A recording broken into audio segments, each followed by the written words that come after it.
Hi everyone, Pam Gregory, astrologer. I'm going to be speaking to you today about the transit of Pluto through Aquarius. And this is a very long-term transit. It's essentially from the 23rd of March, 2023, all the way through to 2044. It is a 21-year transit. So in this video, I'm principally going to be talking about the front end of this, the 2023-24 aspects of it, because frankly, beyond that, our future is going to move so fast. Events, experiences, our evolution is going to move so quickly that in a way that none of us have yet experienced, that it's impossible for any of us to describe. But what I'm going to hope to set out in this video is some of the themes that we might expect. Now know that in 2023, Pluto only spends about 2.5 months in Aquarius. That's all, from 23rd of March to the 11th of June. Just 2.5 months. So we're just going to get a glimpse of Pluto in Aquarius.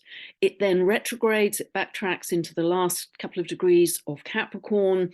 And in January, 20th of January, 21st of January 2024, it moves back in to Aquarius, stays there until the 2nd of September, and then does a little quick backtrack into the end of Capricorn again for the final kind of wrecking ball until the 20th of November 2044, and then fully forwards into Aquarius for 20 years. So this year, as I say, 2023, I'm filming in April 2023. It's only going to spend 2.5 months in Aquarius. We'll get a glimpse, but next year, 2024, it's going to be there for 9 months and then fully from November for 20 years. So that will definitely see me out in my career and many of us. So it's a very, very big transit, huge energy, because the further out the planets are, the more impact really they have, particularly collectively. So it's got a 246 to 248 year orbit. Now, in 2023 and 2024, this also has to be seen with the backdrop of the US Pluto return.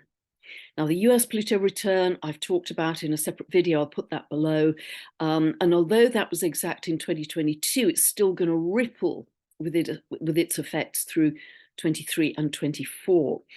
And just in brief, Pluto in the US chart is in the second house of the country's values, economy, finances, because it's in Capricorn. It's to do with the constitution, the politics. I also believe it's to do with the geography, the essential what makes up, who makes up, what makes up the US. And I think these are going to be big questions moving forwards in the next 2 years for the US. And the reason that's important is whatever happens in the US tends to ripple across the rest of the world. And Pluto is like, the symbolism is about death and rebirth. Death and rebirth. This can be literal, it can be metaphorical. So really for the US, we're looking at a total spiritual rebirth, a redefinition of everything that US stands for. And as I say, that will have implications for the rest of the world. Now, Pluto is the planet of power. And so wherever it sits, whichever sign it's in, it intensifies the nature of that sign, the symbolism of that sign. I'll explain more in a moment. And it acts as a catalyst for that symbolism. But at the same time, it reveals any corruption to do with the symbolism of that sign. And often there's a bit of a crisis around symbolism of that sign as it enters. Okay, so just to explain more, it's been in a Capricorn since 2008. That's when we had the whole banking financial crisis, as you may remember. And Capricorn is to do with big government, big corporations, institutions, big banking, big business.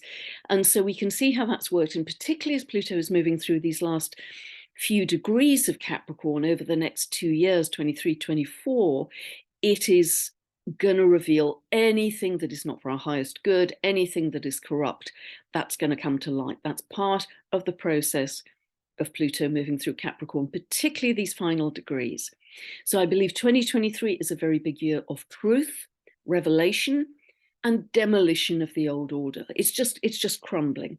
The energy is being taken away. Pluto, the power, is being gradually taken away from that old order, those old systems, and focusing on the new. And that is Aquarius. Aquarius is the sign of freedom. It's the sign of the future. It's the sign of humanitarianism, equality. I'm going to be talking much more about that in just a moment. But in terms of what it's going to reveal, there could well be a crisis in the coming months around science and technology, and perhaps even more so in 2024, anything that has not been for our highest good in science and technology. And it's going to reveal that. And that is a very positive process, so we can get to a better place. It will also intensify the development of science and technology, again, in ways that I'll detail in a moment. And just as backdrop, Pluto, as I say, has a very slow cycle, 246 to 248 years. It was in Aquarius in 1286 to 1308, then 1532 to 1553, and then more recently in 1777 until 1798. So Pluto, up until the 23rd of March 2023, has not been in Aquarius since 1798. So that's why this is such a big deal. The further out the planet, the more impact it tends to have on the collective.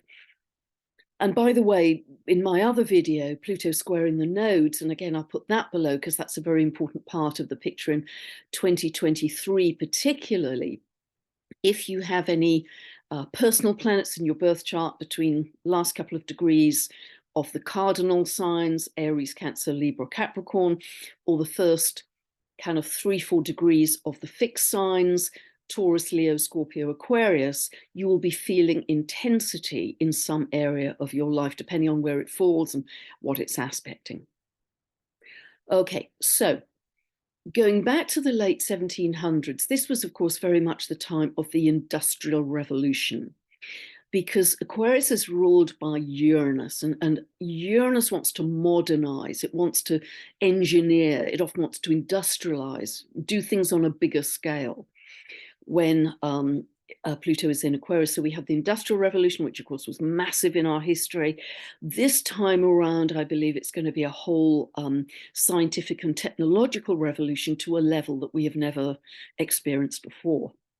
Now, because Aquarius is very linked to mind energy, it's linked to the higher mind, ultra scientific, as I say, and technological, it can be quite cold and detached.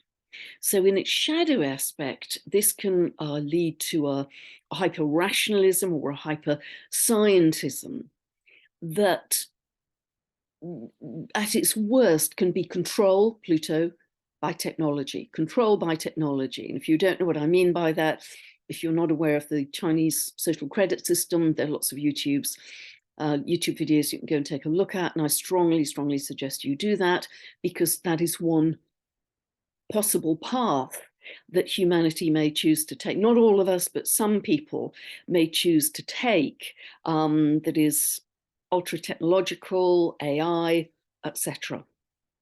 And I would really suggest to you that in your micro decisions through your day, that you think long term, you think like a chess player, you think long term in terms of, you know, if you've got that handy chip or implant in your hand so you can shop a few minutes more quickly, more conveniently, just think long term about possibly where that could lead. So what I'd like to suggest that with all of this mind energy that is going to be so obvious in our world, that you really balance this by coming back to the heart. Our hearts, our heart chakras are being very activated by these new light codes, these new energies that are coming in, but keep coming back to the heart. Breathe, or imagine that you're breathing in and out through the heart to ground yourself. So our future society, big fork in the road here in terms of the choices we're taking. Nobody's forcing us on either path. We individually choose which way we're going to go. But I would suggest to you that you follow a heart-based, loving series of decisions to get you to a very different, more loving world, loving new earth. The other aspect of this that I would suggest that you keep coming back to in these decisions that we're making daily is, what does it mean to be human? What does it mean to be human? Because the shadow side of Aquarius can be quite dehumanizing. You know, think of HAL in 2001, if you ever saw that movie. It can be all about the machines, all about the technology. So keep on coming back to the heart and keep coming back to, what does it mean to be human, to guide your decisions. There will be this massive revolution in technology in ways we can barely anticipate. It's going to go in leaps and bounds. Aquarius is a very discontinuous energy. It goes in leaps. It goes in, you know, packets of quanta, packets of energy. We are going to see huge advances in medical technology, in healing technologies, in plasma physics, in genetics, also in aviation. Aquarius is ruled by Uranus. Uranus in myth was the sky god. So over recent times, since the Wright brothers, etc., it's been very linked to aviation. And I believe that the methods of our air travel are going to change dramatically. I think the way we've traveled up to now is going to kind of fade away for some fairly obvious reasons to some of us. But it's going to be replaced by different forms of travel, ultimately, much faster, actually. Flying cars, airports are already being built for flying cars, but I think speed is going to come in. This is an air sign, Aquarius, not a water sign. Speediness, and Uranus, the ruler, is also very fast. Anti-aging technologies, supplements, methods are going to come in big time, because Capricorn is linked to old age because it's ruled by Saturn. Saturn in myth is linked to Kronos, lord of time, chronology. So it's very linked to older people, old age. If you have any, or you know people with strong Capricorn emphasis in their charts, they're often very, very good with old people. They're very patient. They run old people's homes, that kind of thing. So over recent times, the people in power have been the older people, the old greybeards, if you like. As Pluto begins to shift into Aquarius, increasingly, it's going to be young people. And, you know, I'm not talking about my own opinions and thoughts here at all. I'm simply explaining the symbolism. It's going to be much more linked to youth. And what that means is, we are going to develop these anti-aging treatments. We're going to live much longer. We're going to be able to reverse our age, that kind of thing.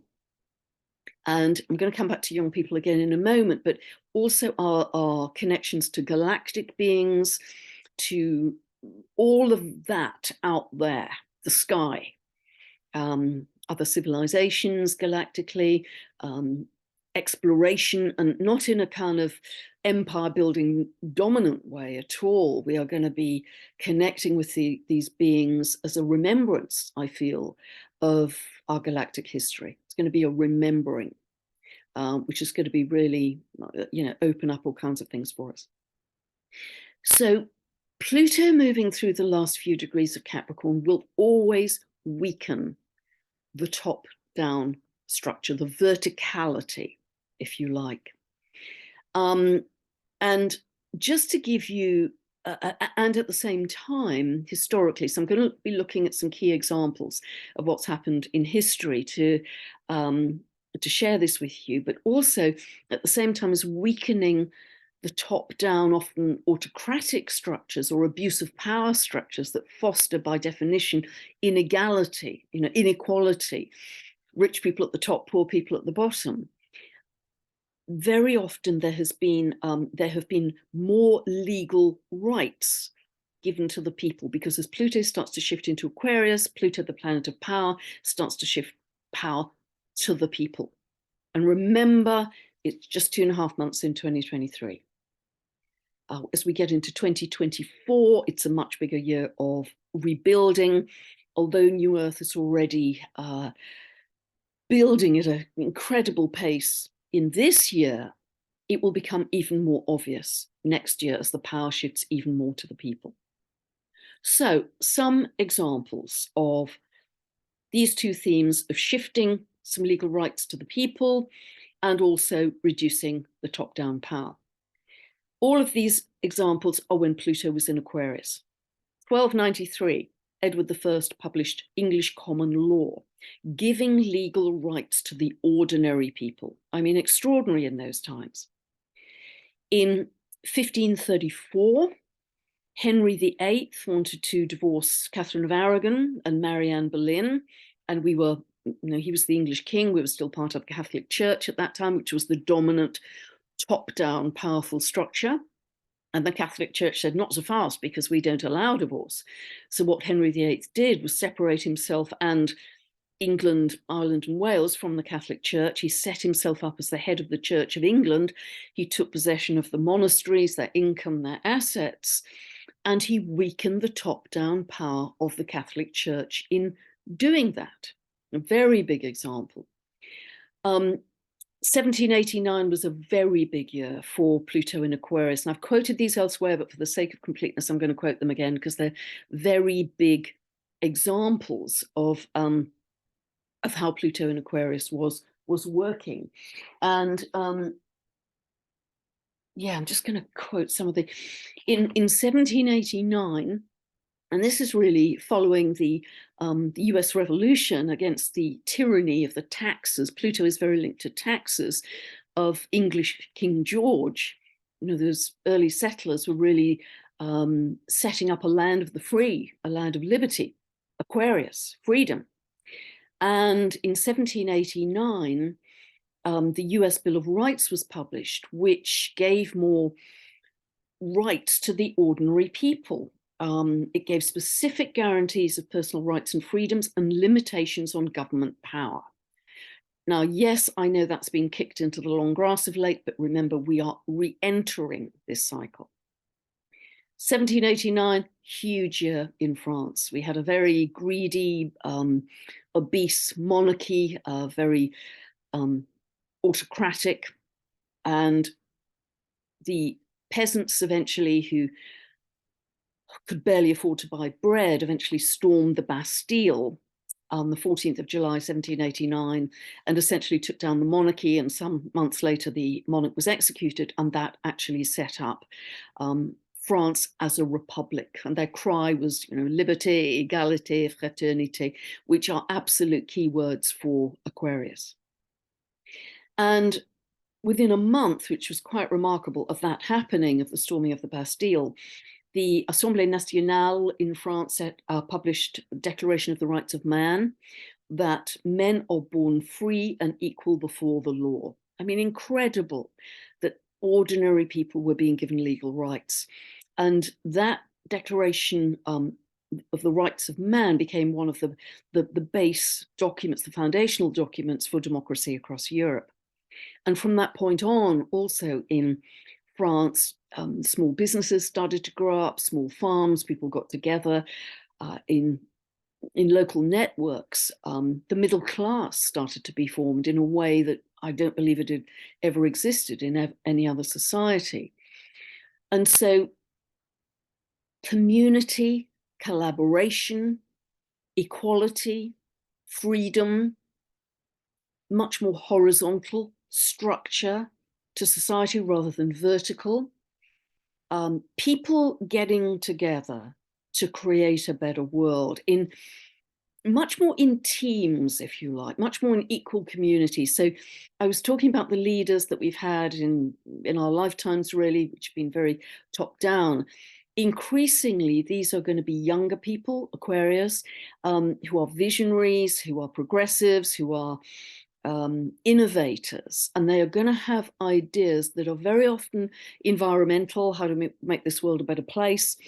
And you know, key example here is a young chap called Boyan Slat, S-L-A-T, who has set up a non-profit making organization called Ocean Cleanup.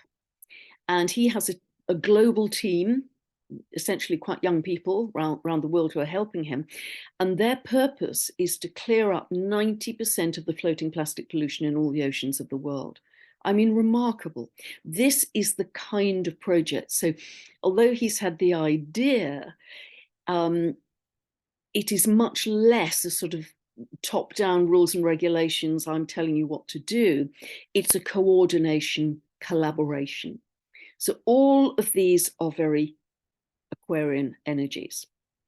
Civil rights, human rights, huge for Aquarius, and we're going to see a lot of this over the coming years. I mean, as I'm filming this in April 2023, look what's happening in France with the protests against the president and the potential changes in pension law.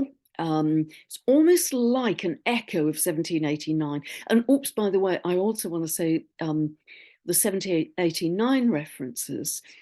Remember that Pluto was 12 years into Aquarius then. Didn't happen month 1, year 1. It was 12 years into its transit of Aquarius. Now, having said that, I think it's going to happen faster. These kind of expressions are going to happen faster this time around, partly because the 2 planets, Jupiter and Saturn, have already moved through Aquarius recently, kind of digging the ground, if you like, preparing the ground for Pluto in Aquarius, but also because our consciousness is so much higher now than it has been in the past. But certainly these issues of civil rights, human rights are going to keep rolling. Look at Israel, what's happening there about the potential restriction on democracy because of the potential judicial reforms that are happening.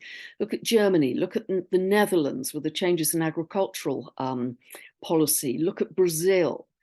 You know, we can see this all over the world.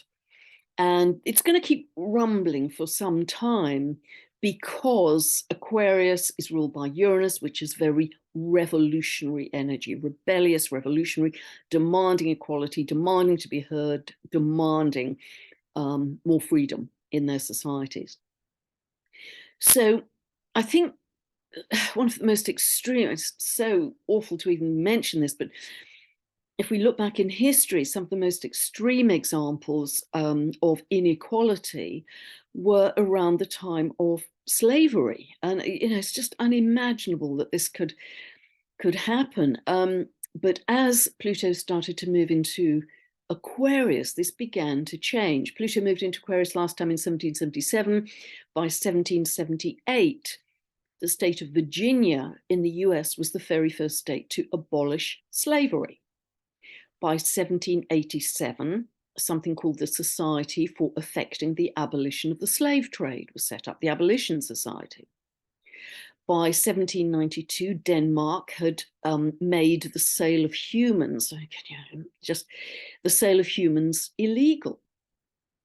So again, there was a shift, a desperately needed shift of power away from top-down rules, leaders, and to the people.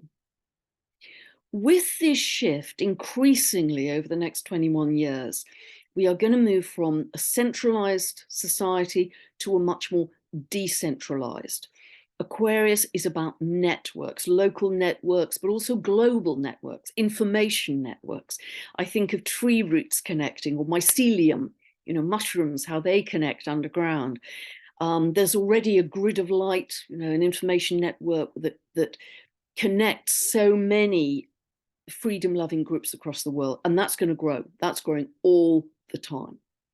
So decentralization in many things, I think finance, we could even see microcurrencies developing, medicine for sure. Look at what's happening with the PHA, the People's Health Alliance, that started in the UK and is now becoming global.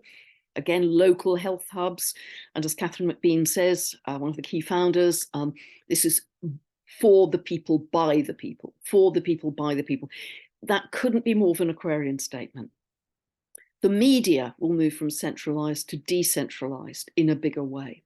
Food networks, we'll be going back to local producers, local farmers, and buying direct rather than via the supermarkets. Look at the People's Food and Farming Alliance that again was set up by Catherine McBean and her team. And again, that is spreading globally. So things are going back to grassroots up, ordinary people. One of the boomerang effects of the pandemic was when many people were living alone and kind of separated from human connection, the act of getting together with other human beings, never mind their wealth, never mind their status, never mind their their role in life. That simple human connection is so precious. And so we are moving away from people, as in the past, wanting to invest for their own profit, to wanting to invest in the community, to actively share whatever they have, be it food, be it money, whatever, with the community. And this is happening all over the world. I'm in a group that's doing exactly that right now. So the other aspect of Aquarius, which I think is going to be huge as well, is we are really, really, really going to get this understanding of frequency and energy. Think of the two jaggedy lines of Aquarius. It's all going to be about frequency and energy. And it is. I mean, that's how the world works, but we just haven't fully grasped our mastery of that yet. But we are going to move from kind of victimhood, where so many of us have been for so long, into stepping into our power of mastering this. And remember, it's an air sign, not a water sign. The other day I came across in India, the word for Aquarius is Kumbha, Kumbha. And the word for breath control, which brings about awakening and Kundalini, is Kumbhaka, Kumbhaka. So very similar. So this idea of breath control, many people do breath work now to raise your frequency and ultimately bring about a Kundalini experience, I think is part of this, more people getting involved in this. Aquarius and its ruler Uranus are very much the sign and the planet of awakening. Many more people are going to wake up in these times. So these are immensely powerful times. And when astrologers look at any transit of any planet, particularly an outer planet that's going to stay there for a while, they always, just as I've done here, like economists and meteorologists, we always look back at historical cycles and say, okay, what happened last time around? What can we learn and therefore intelligently estimate will happen this time around? But it isn't just same old, same old. Yes, all of those things I've talked about will apply for sure. But there's some very big differences this time around. I mean, one of the differences is something I talk about a great deal, the fact that the Earth is moving through a new energy of space right now. It's moving over the galactic current sheet. It's moving into the photon belt, where it will be for about 2,000 years. We are moving through an area of space that is very high, a very high concentration of high frequency light. Some of us can see this as kind of diamond sparkly light. And because we are made of biophotons, and that's how our intracellular network communicates, we are being upgraded to the light body in every moment. We can't help it. The only question is, how much of it can you embody? How much of it can you hold on to? And that is determined by your level of consciousness. And again, no judgment here. We are all on different timelines. But I mentioned in a previous video that I just about a month or so ago had this incredibly vivid dream where I was in a room, and the only thing in the room was a mirror. And I looked in the mirror and I was just the light body. I was just filled. I was just a being of light. My eyes were extraordinary. They were just light. And I just started to lift off, to levitate, and then the alarm went off. But that wasn't just a premonition for me. That was a premonition for many, many of us. So all of that I talk about a lot, and that is happening. And that's not same old by any means. We don't move through that area of space. The gap is around 12,000 years. Every 12,000 years, give or take 500, we move through that area of space. The other thing that's happening for the Earth is, because of the drop in the sun's and the Earth's magnetic shields, we are much more exposed to cosmic and galactic energy, because they acted as kind of almost, you can imagine, cotton wool buffers for us. And there is an exponential increase in those cosmic and galactic energies. Even if you look at the solar flares, you can track these on spaceweather.com for yourself. And it operates like the Richter scale. So an M-class flare is 10 times the strength of a C-class, and an X-class flare is 10 times the strength of an M-class. So it's it's an exponential scale. So for instance, in 2018, we, I believe, did not have any M-class flares. Now in 2023, we can have half a dozen in a day, sometimes at the extreme. In 2019, we didn't have a single X-class flare. By 2022, we had 7 in the year. Within the first 3 months of 2023, we had 7 already. And that was the total for 2022. So as I say, you can track these on spaceweather.com. Another very good person to track on social media with this information is Pat Donworth. So that's a whole area of energy. And again, the cosmic and the solar flares are bringing us new cosmic information, which we are assimilating into ourselves. We can't not, because we're living on the earth and it's coming in surges. So both of these streams of energy, the light and the solar flares, are accelerating our evolution at a dizzying speed. This is the first time I understand that we've ascended in physicality, and it's going very, very quickly. The other big thing that is not same old, is that over the next 3 years, from 2023 to 2026, we have all of the outer planets changing sign. We have Saturn, Uranus, Neptune, Pluto, and they are all moving from earth and water signs, so slow, dense, into air and fire. It's going to be fast. Things are going to be happening incredibly quickly moving forward. So the next 21 years are going to be completely different from the last 21 in terms of time, space, innovation, achievement, are essential. It's just, I can't even begin to describe it. But I do think that we are moving into becoming less dense beings, as I say, the light body merging with the oneness of all creation, feeling divine energy, divine intelligence in everything in our world. We'll be able to walk through a forest and feel it breathe, and the plants and the animals will speak to us, and we'll feel that. There's going to be this malleable flow in our reality where we lose this sense of separation and density, and we are just flowing with the life force of all that is. And that's going to be, bring it on. That's going to be extraordinary. And I think we are all going to start to feel this in the coming months and years. So all of those outer planets are moving into quick air and fire signs. Now, I have to go back about 300 years to find when anything like that has happened. And that was a time actually of great creative and artistic blossoming for humanity.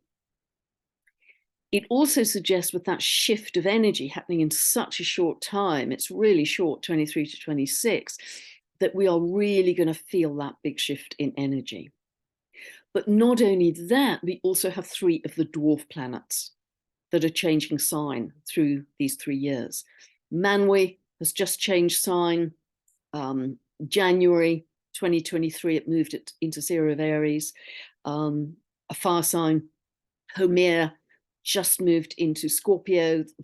Homer is the only exception because it's a water sign. All the rest are moving into air and fire. But that has just happened at the end of 2022. Sedna, and dwarf planets have around a 300-year orbit.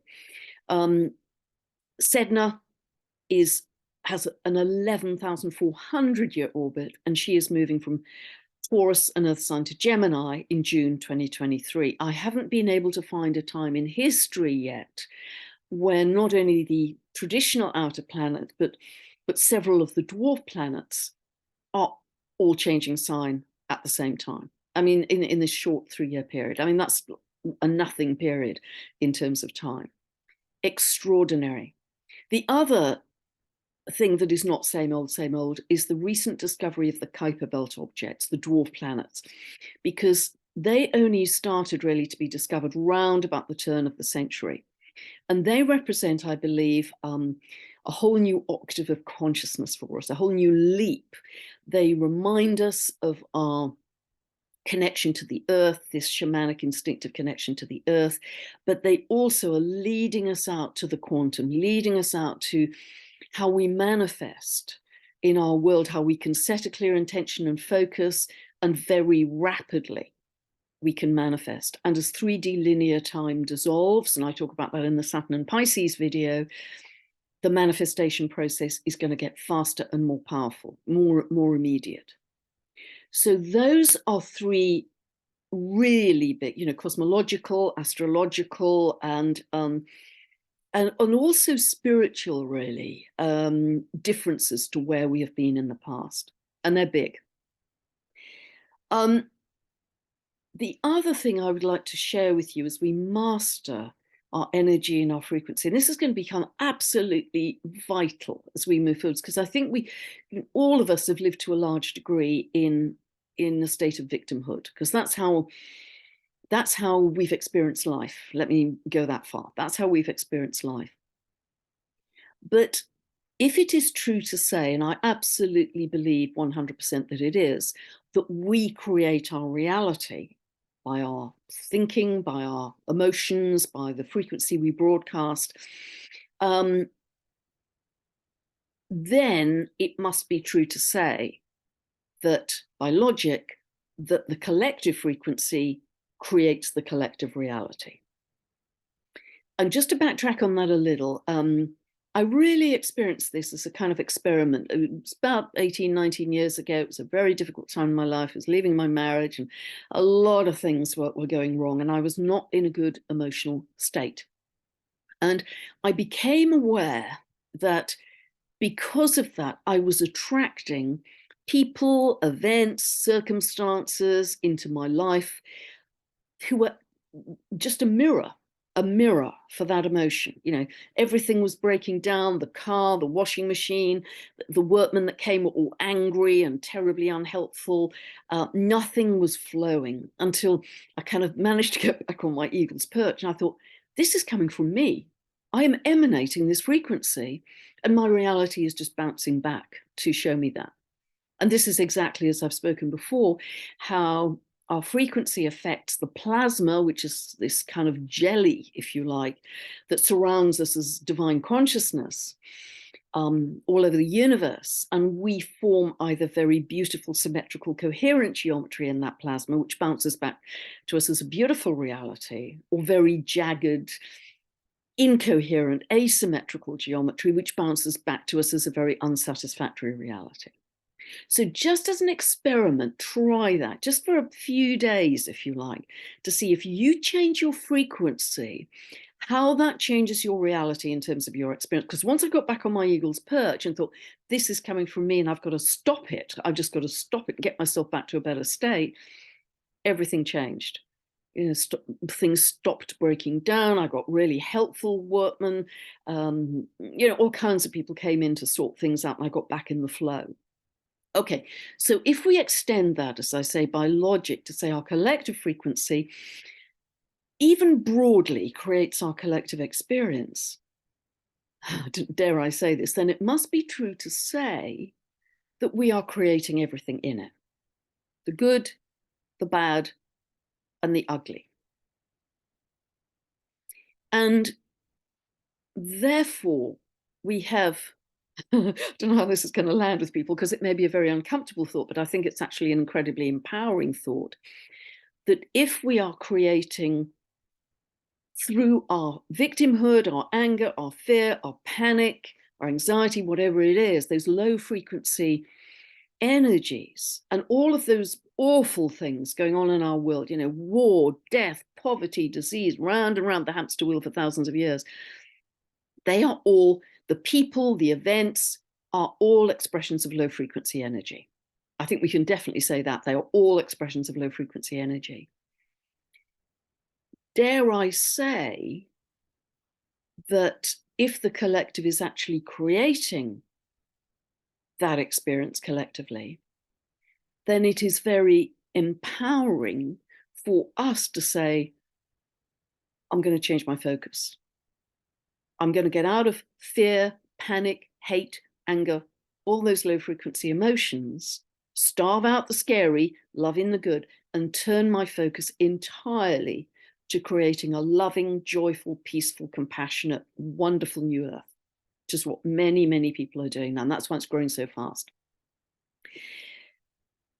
I don't know how that's going to land with people, but even if we say, yes, there's some external galactic influences here, I still think we have, as a collective, a massive influence on our collective reality.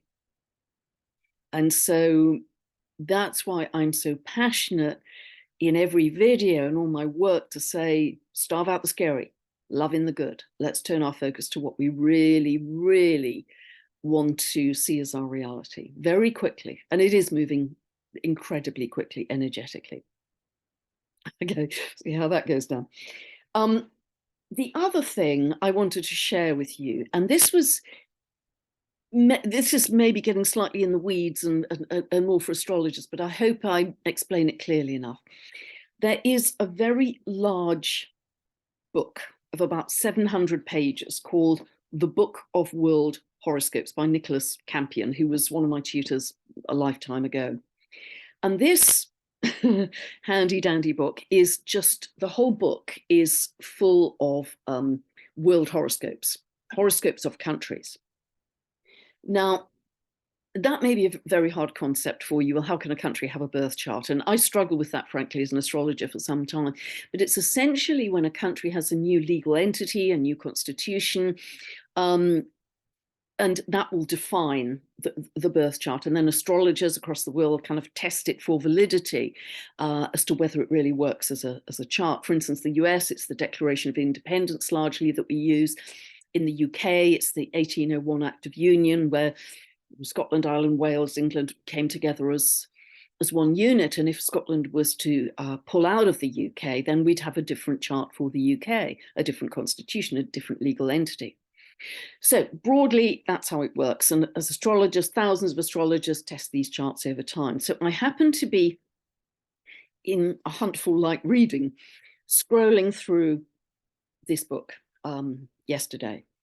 And what I noticed, and remember that Pluto is going to be moving through last kind of 2-3 degrees of Capricorn, and the first kind of 3 degrees or so, 3 to 4 degrees of the fixed signs. And as I mentioned, cardinal signs are Aries, Cancer, Libra, Capricorn, fixed signs, Taurus, Leo, Scorpio, Aquarius. So if you have planets or angles in that range, you're going to feel this intensity personally. But I started to look at which countries had their moon in that range, because the moon is the symbol in what's called mundane astrology, which doesn't mean it's boring. In fact, it's jolly interesting. Mundus, Latin, the world, global astrology, had their moon in that range, because what that means is that Pluto will be in hard aspect, challenging aspect to those moons, to the people, by conjunction, square, opposition. And so what is that going to, and a couple of them, it was their ascendant, and I'll explain as we go through, but mainly it was the moon.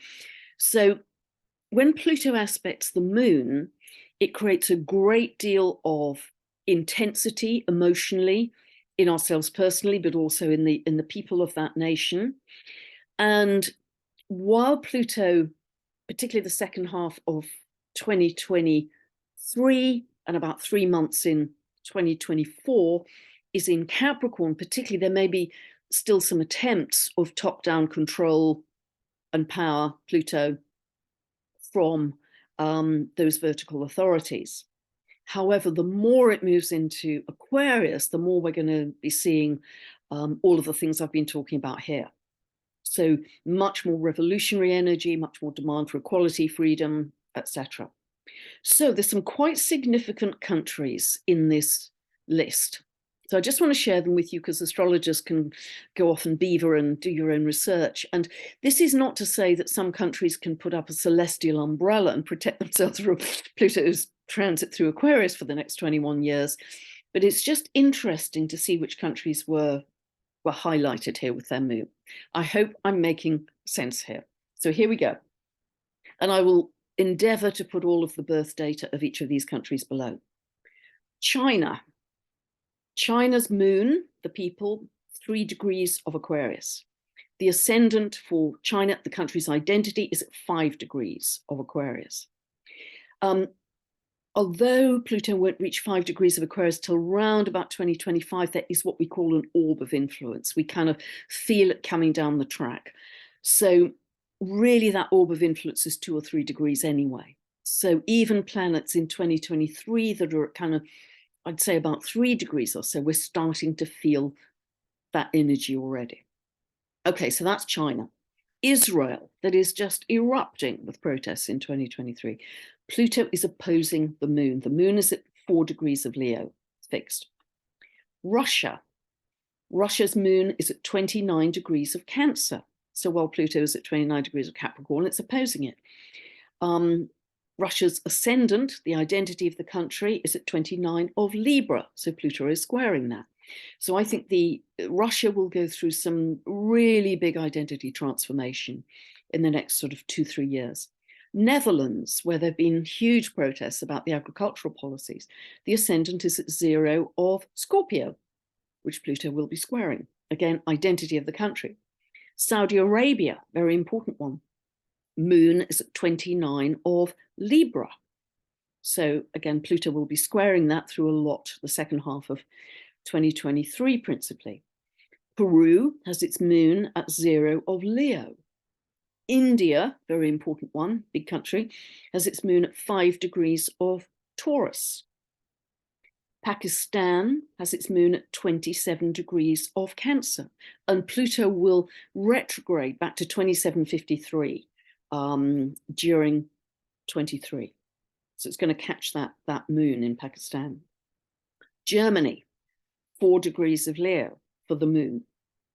Sorry, for the ascendant, Papua New Guinea, 28 degrees of Capricorn. It's interesting that for the eclipse coming up on the 20th of April 2023, the path of totality of the eclipse falls directly over Papua New Guinea. So that's going to be interesting. Then I started to look at organizations or blocks of countries.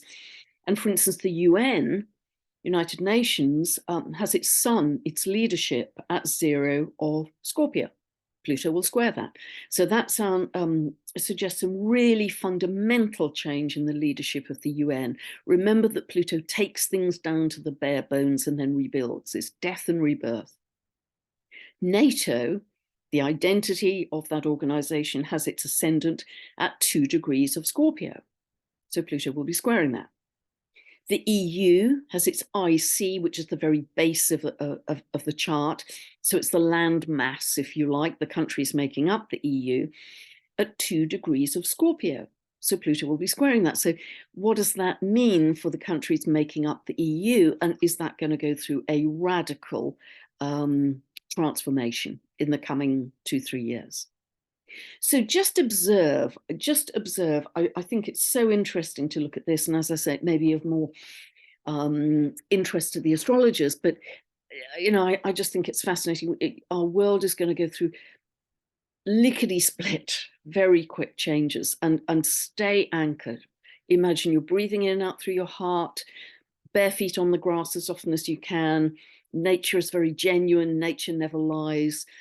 Keep on asking that question. What does it mean to be human? Drop into your heart. What does it mean to be human? Heart and humanity to guide your decisions. Get together with like-minded people, either online or ideally in person, to form communities. This is happening, as I say, all over the world. People are coming together. They're buying land. They're growing food. They are sharing willingly whatever resources they have, be it money or skills of how to grow food or whatever. And this is thrilling because this is such a great expression of Aquarius energy and New Earth. And remember, New Earth is a frequency that we have to feel inside ourselves before we start to experience it outside. Because once you feel that frequency of New Earth, which is very simply love, joy, peace, compassion, then you start to meet the right people, the right circumstances pop up, the right opportunities all spring up to echo, to mirror back to you that frequency of New Earth. And then it starts to happen very quickly because the group will magnify the energy when they come together. They will magnify the manifesting energy. So we are in incredibly exciting times. And with this shift of Pluto out of Capricorn and into Aquarius, and remember it's a 21-year transit, it's a long time, we will increasingly shed our victimhood and step into this greater sense of power, not in an aggressive way, not in a violent way. I'd never advocate that, but in a strong sense of center, anchor, autonomy. I know who I am. I know what my unique gift is. We're going to get a greater sense, each of us, of our individuality, what we can offer to the world, but also how that contributes to the whole. So know that you are a co-creator. Know that astrology is just the modeling clay. You know, it's just the sheet of music that is not yet played. We are the co-creators that bring that to life, manifest it, and make it happen. So this is an immensely exciting time in history. Focus on the excitement, not the terror. Focus on the good. Focus on the positive. Focus on the love. Focus on the joy. And life will be unimaginably different, even by the end of 2024. I think we are going to be in a very different world, and it's going to just keep on coming. If it is the case that the golden age arrives in 2032, and I know from listening to Tim Wilde, the wonderful Tim Wilde, and Diana Cooper, and I respect both of their work greatly, they both say that we are about 25% ahead of where we're expected to be at this time. And we've done that. We, you, me, humanity has done that. Nobody's handed that to us. So have confidence in yourself. And I hope that some of what I've shared here today will give you some excitement about where we are headed as new earthlings. God bless. Thank you for listening, and I'll be back with an update very soon. Bye for now.